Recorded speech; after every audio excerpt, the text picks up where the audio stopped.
Hai teman-teman, Assalamualaikum warahmatullahi wabarakatuh. Perkenalkan, nama saya Katin Sarah Juliani. Jenjang pendidikan terakhir saya adalah sarjana dalam program studi akuntansi di Perguruan Tinggi Universitas Pakuan Bogor, kelulusan tahun 2019.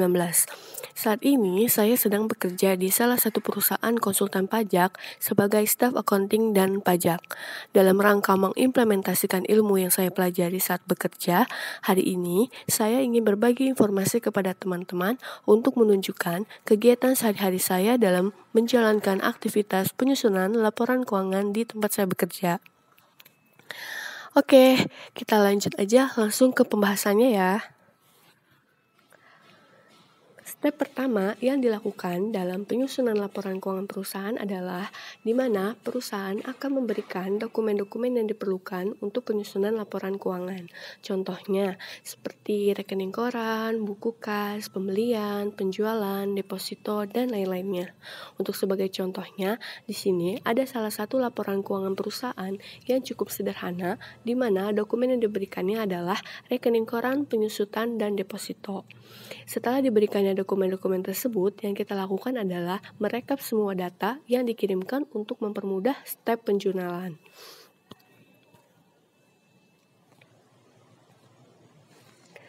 Berikut lampir contoh dokumen asli yang diberikan perusahaan untuk penyusunan laporan keuangan. Di sini terlihat ya teman-teman, ada dokumen deposito di sebelah kanan dan rekening koran di sebelah kiri. Di mana dari dokumen asli ini kita akan proses menjadi dokumen yang lebih ringkas, yaitu dengan cara melakukan proses pengrekapan data. Untuk proses selanjutnya yang kita lakukan adalah membuat rekapan. Di sini ada contoh dari rekapan bank, di mana format dari rekapan bank sendiri ada nama PT-nya, bulannya, bank apa yang digunakan, nomor rekening, tanggal, keterangan transaksi, debit, kredit, dan total. Setelah selesai dilakukannya pengrekapan, proses selanjutnya adalah penjurnalan. Proses selanjutnya yang kita lakukan adalah membuat laporan keuangan. Di mana di sini pertama ada cover. Cover itu terdiri dari nama PT tersebut, keterangan laporan keuangan tanggal 31 Desember dan untuk tahun yang berakhir pada tanggal tersebut. Kemudian ada daftar isi. Daftar isi sendiri terdiri dari rincian-rincian yang ada dalam laporan keuangan ini seperti laporan posisi keuangan, laporan laba rugi dan penghasilan komprehensif lain, laporan perubahan ekuitas, catatan atas laporan keuangan, dan koreksi fiskal. Kemudian ada neraca. Neraca sendiri di sini ada aset lancar, aset tidak lancar, jumlah aset, dana, jumlah dana. Kemudian laba rugi. Laba rugi di sini ada beban usaha, jumlah beban usaha, rugi usaha sebelum pajak, pendapatan dan beban lain-lain, jumlah pendapatan dan beban lain-lain, rugi sebelum taksiran pajak penghasilan, rugi bersih. Kemudian laporan ekuitas, yaitu ada saldo per 31 Desember tahun sebelumnya, saldo rugi bersihnya, dan saldo per 31 Desember 2020. Kemudian sini adalah catatan atas laporan keuangan. Nah, di sini ada kas dan setara kas, ada jumlah kas dan setara kas, investasi, aset tetap bersih, kemudian ada beban umum dan administrasi, pendapatan lain-lain, beban lain-lain. Selanjutnya ada fiskal.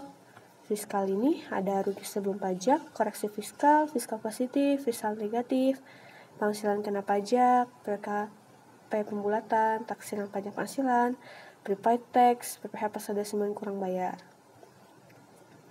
Semua ini, nominal ini dapat dari jurnal yang sudah kita input di software akuntansi, yaitu softwarenya menggunakan General Ledger. Setelah diinput menggunakan software, di print dan hasilnya akan seperti ini, dan tinggal di link ke GL ini.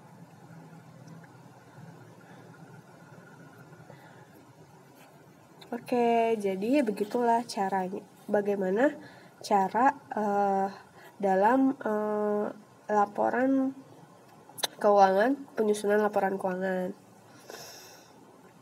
Oke, terima kasih ya teman-teman sudah mau menonton video ini dan menyimak. Doakan saya ya, semoga saya bisa menjadi termasuk dalam karyawan PNS di tahun ini. Amin. Mohon maaf jika banyak salah. Wassalamualaikum warahmatullahi wabarakatuh.